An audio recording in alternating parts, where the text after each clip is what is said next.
Imagine growing up, hearing the classic story of Adam and Eve, a man, a woman, a perfect paradise, a forbidden fruit, and a serpent that changed everything.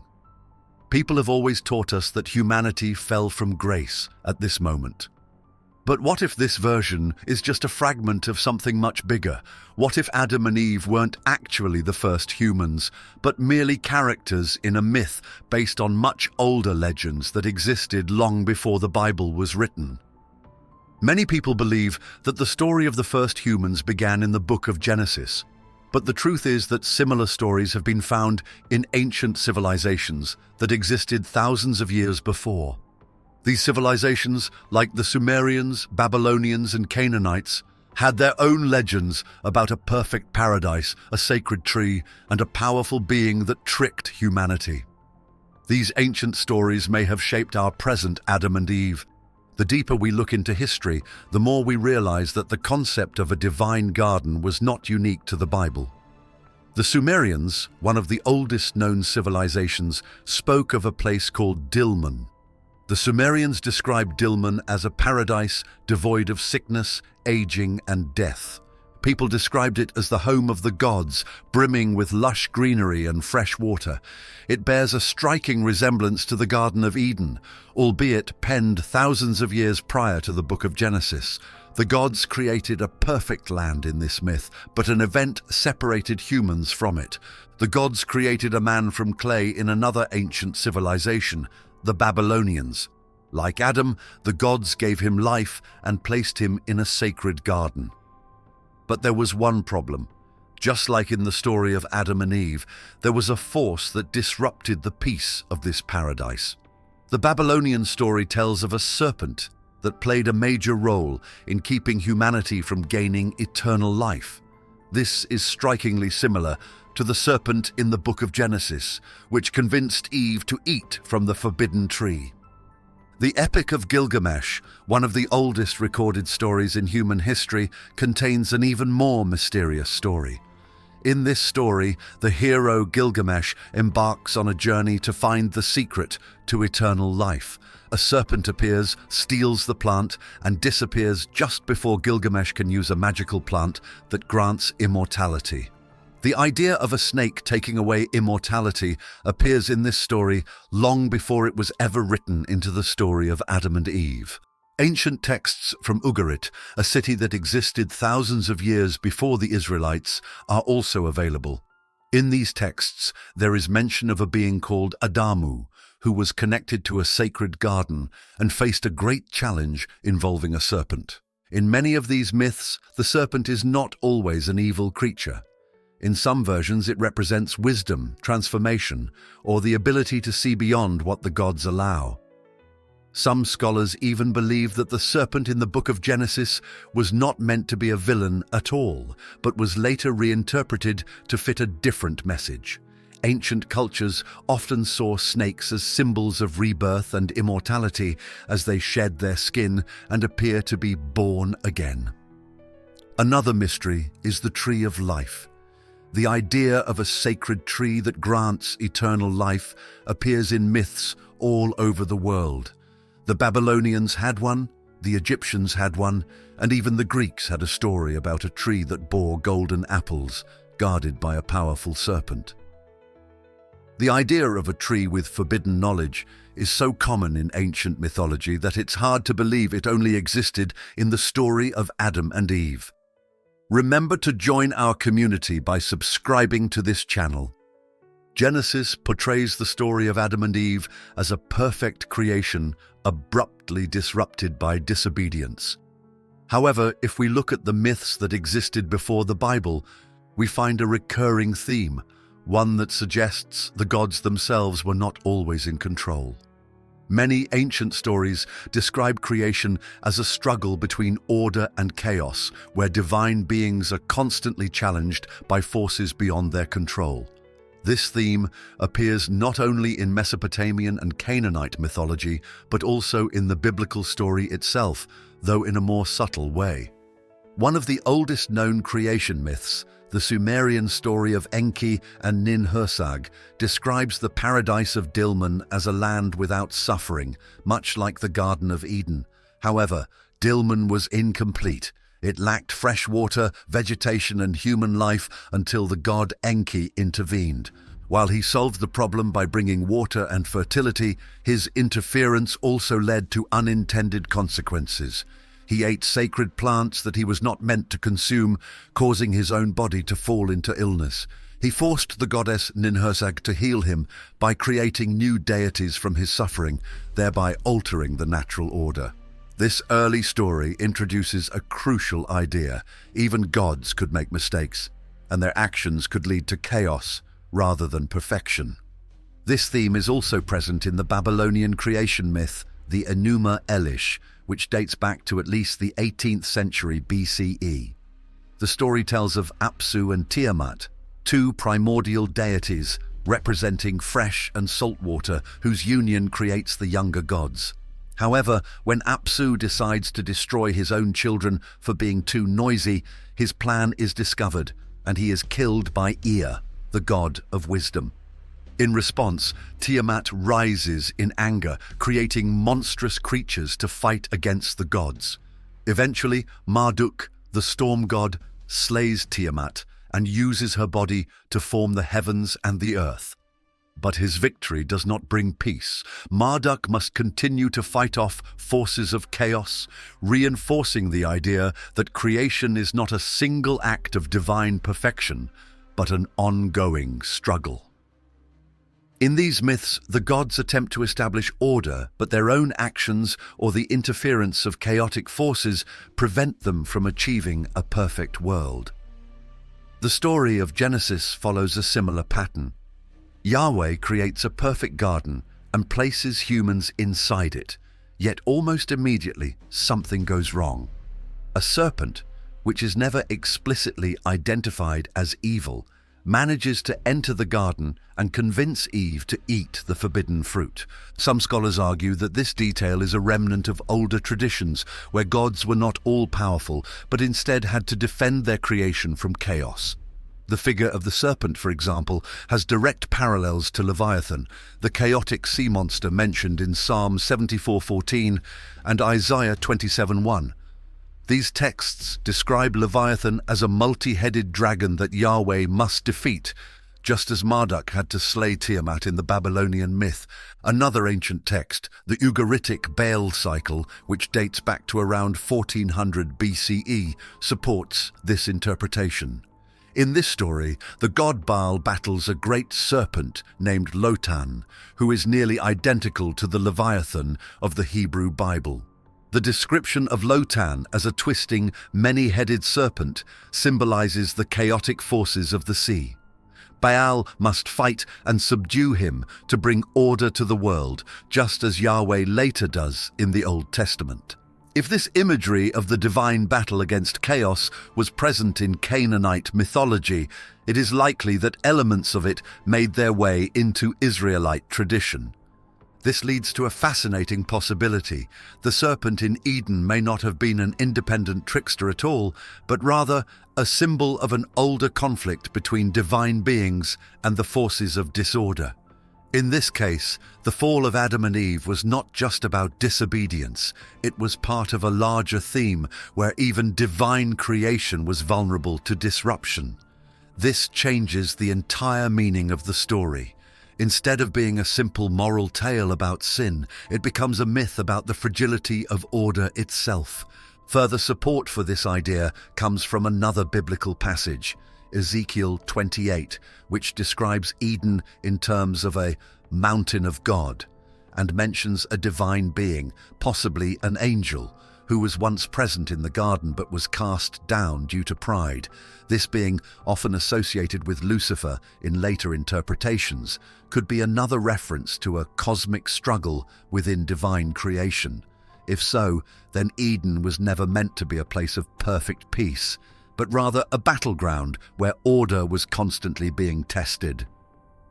There is evidence that these myths portray the first humans not as weak or sinful, but as powerful beings with divine potential. Written in the 18th century BCE, the Epic of Gilgamesh narrates the story of a king seeking immortality following the death of his friend. He is told that there is a plant that can grant eternal life, but just before he can take it, a serpent steals it and slithers away. This is a direct parallel to the story of Eden, where the serpent is involved in humanity losing access to eternal life. However, the older version does not present the loss as a punishment for wrongdoing. It is simply the nature of the world. The gods do not allow humans to live forever, but they also do not frame it as a moral failure. This shift in meaning is significant. The earlier myths suggest that human mortality and suffering were inevitable parts of existence, rather than punishments for sin. The biblical version only later framed the loss of paradise as a direct result of human choice. This change aligns with the theological needs of the time as the Israelite religion moved towards a stricter sense of divine justice, where disobedience had clear consequences. Throughout history, the role of women in creation myths has been both central and controversial. In the story of Adam and Eve, Eve is often seen as the one responsible for humanity's fall, blamed for listening to the serpent and taking the first bite of the forbidden fruit. Are you enjoying the story? Support our channel by clicking the subscribe button. But if we look beyond the biblical narrative, we find that the idea of a woman as a bringer of wisdom, or even as a bridge between humans and divine knowledge, existed in many ancient cultures long before the book of Genesis was written. These myths suggest that women were not always viewed as the source of human downfall, but were once connected to knowledge, fertility, and transformation. In Mesopotamian mythology, one of the most well-known figures associated with wisdom is Inanna, later called Ishtar by the Babylonians. She was not only the goddess of love and war, but also of knowledge and civilization.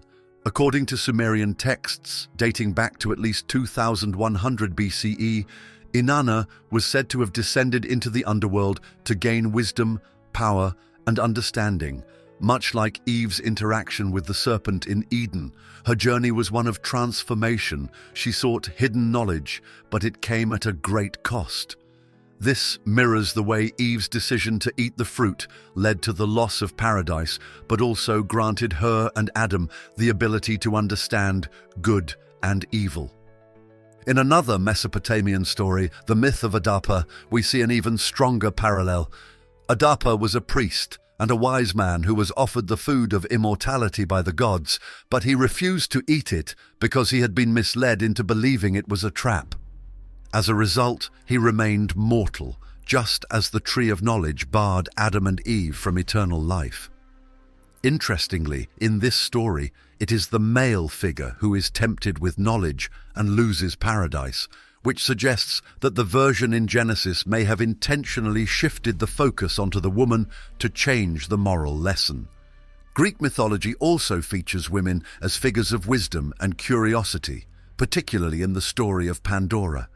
According to the poet Hesiod, Pandora was created by the gods and given a jar, often mistranslated as a box, which contained all the evils of the world. Out of curiosity, she opened it, and once she did, sickness, suffering, and death spread throughout humanity. However, the last thing inside the jar was hope, suggesting that knowledge and suffering are inseparable. This is strikingly similar to Eve's role in the biblical account. Her actions bring both suffering and enlightenment. One of the most fascinating connections comes from ancient Canaanite mythology, which had a powerful goddess named Asherah. Known as the Queen of Heaven, Asherah frequently appeared alongside a sacred tree, akin to the Tree of Life in Eden. Some biblical scholars believe that early Israelites may have worshipped Asherah alongside Yahweh, but over time her presence was erased from religious texts as monotheism became dominant. This could explain why the story of Eve was written in a way that linked women with disobedience and temptation, perhaps as a way to replace the older tradition where the divine feminine was associated with wisdom and sacred knowledge. Evidence also suggests that ancient cultures frequently associated trees with goddesses. In the temples of Mesopotamia and Canaan, sacred groves were often planted to honor fertility goddesses. and eating from a sacred tree was sometimes part of religious rituals. This could suggest that the story of Eve eating the fruit from the tree of knowledge was originally part of a much older tradition, one in which consuming the fruit was not an act of disobedience, but a way to gain spiritual insight. While Eve is often considered the first woman in biblical tradition, there is another figure who appears in ancient texts, one who predates Eve in some versions of the story: Lilith. Lilith arrived at the same time on earth as Adam, unlike Eve, who was made from Adam's rib. This meant she saw herself as his equal, refusing to be subservient to him. The earliest mention of Lilith comes from Mesopotamian mythology, where she appears as a female demon or night spirit associated with storms and the wind. By the time she was incorporated into Jewish folklore, Lilith had taken on a darker role, one of defiance, exile, and even vengeance. According to medieval Jewish texts like the Alphabet of Ben Sira, written between the 8th and 10th centuries CE, Lilith refused to submit to Adam and abandoned the Garden of Eden. In doing so, she became an outcast, a being associated with the wilderness, darkness, and forbidden knowledge. Her story stands in stark contrast to Eve's. While Eve embraces Adam's leadership, Lilith completely rejects it. Instead of remaining in Eden under conditions she disagreed with, Lilith departs and subsequently faces demonization within religious tradition. In some versions of the myth, she becomes a figure who tempts men, preys on newborn children, and is even seen as a consort of demonic entities. Her transformation from an independent woman to a feared supernatural being reflects how societies have often viewed rebellious women as dangerous, uncontrollable, and threatening to the established order. This brings up an interesting connection to the role of women and the duality of knowledge in mythology. Earlier traditions did not always cast female figures as villains when they sought wisdom or defied divine authority. Lilith and Eve are, in many ways, two sides of the same coin. One represents total rejection of authority, while the other represents reluctant submission and the consequences that follow. Eve eats from the tree of knowledge, an act that grants wisdom but results in exile. Lilith refuses to be controlled and is cast out into the unknown. Both challenge the structure of divine order and both suffer for it. This theme of exile and punishment for seeking knowledge is not unique to Genesis. Many ancient myths contain stories of individuals who defy divine rules and pay the price. Prometheus, who stole fire from the gods, was bound and tortured for his crime. Enki, who tried to share wisdom with humanity, often faced consequences for acting against the will of the other gods. These myths reinforce the idea that there are limits placed on human understanding, and that those who cross them are seen as dangerous. The story of Adam and Eve is more than a simple tale of creation and punishment. It is a reflection of ancient traditions, shifting beliefs, and the deep human struggle between knowledge and obedience. When we step back and examine its origins, we begin to see that this story is not unique to the Bible, but rather an echo of much older myths from Mesopotamia, Canaan, and beyond. In many ways, the expulsion from Eden was not just a loss, it was a transformation. Before eating the fruit, Adam and Eve lived in a world where they followed rules without question, unaware of their own power or limitations. But the moment they chose to seek knowledge, they became something more. They stepped into a world of choice, of uncertainty, of moral complexity. This shift mirrors the broader evolution of human civilization, from a time when people relied on the will of the gods to a period when they began to ask questions, seek answers, and shape their own destiny. This transformation is not unique to the biblical tradition. In Greek mythology, Prometheus defied the gods by giving fire to humanity, an act that brought suffering, but also progress. In Mesopotamian legends, figures like Gilgamesh sought eternal life but instead discovered deeper truths about mortality and wisdom. Over and over, ancient stories tell us that enlightenment comes with a cost, but that cost is what makes us truly human. The presence of the serpent in Eden further reinforces this idea. Most religious interpretations portray the serpent as a deceiver, embodying evil. But if we look at older myths, serpents were often symbols of transformation, intelligence, and renewal. In Sumerian and Babylonian traditions, the snake was associated with divine wisdom. Even in the Epic of Gilgamesh, a serpent steals the secret of immortality, not as an act of malice, but as part of the natural cycle of life and death. Lilith's story adds another layer to this theme. If she was the first woman, her rejection of Eden confirmed her free will. Her path prioritizes knowledge, independence, and self-determination over submission. On the other hand, Eve follows the prescribed path and ultimately comes to the same conclusion. One cannot ignore knowledge.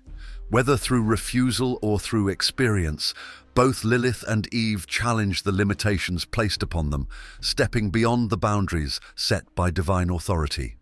If you're enjoying this story, consider supporting with super thanks. Your contribution is keeping this knowledge alive, expanding awareness, and helping more people break free from illusion.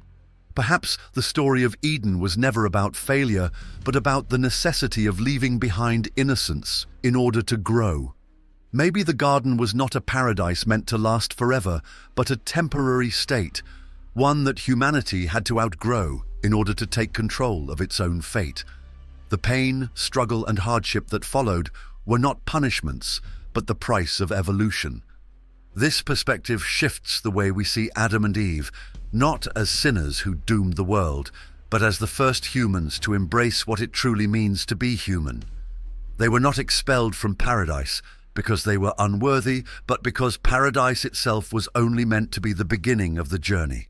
The real world, the world of choice, of knowledge, of consequence, was waiting for them beyond the gates. It is no coincidence that so many cultures have similar stories, where the pursuit of wisdom comes with consequences but also with freedom. The myths of Sumer, Babylon, Canaan, and Greece all reflect this same truth. Knowledge is a double-edged sword.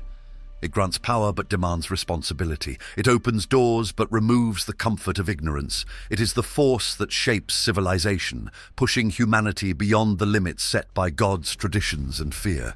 Thanks for watching. Join our community by subscribing to this channel. Until the next video.